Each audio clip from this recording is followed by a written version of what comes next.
আমি যে মেয়েটাকে দায়িত্ব নিতে চাচ্ছি, আমি যা চাচ্ছি তা পাচ্ছি না, আর আমি জোর করতে চাচ্ছি না, মেয়েটার মেন্টাল কোনো ধরনের প্রেশার আমি দিতে চাচ্ছি না।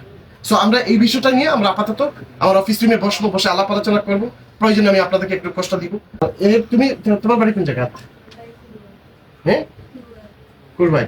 আচ্ছা, আমি চাচ্ছি কি, আমার সেকেন্ড অপশনটা হচ্ছে যদি ওরা যদি দুই বোন একসাথে থাকে, দেখেন খেলাধুলা করে বড় হতে পারে, দুই বোন যদি একসাথে থাকে, আমি এটা চাচ্ছিলাম তারা দুই বোন একসাথে থাকুক। আপনার কিছু বলার আছে? আপনি কি বল, আপনি কি চাচ্ছেন একটু বলেন।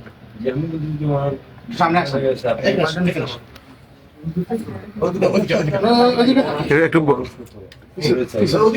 আপনি আপনি আপনার যে ফাইজার কি হন? না না হ্যাঁ, না না আপনি ফাইজার আপনার বাগনি কোন নাতি? মামা কে? তো মার মামা। ও আচ্ছা আচ্ছা, তো আপনারা চাচ্ছেন যে তাকে ভালো একটা পরিবেশন নিয়ে যাওয়া। আচ্ছা, এই পরিবেশটা কিভাবে হলে ভালো হয় আপনি মনে করেন?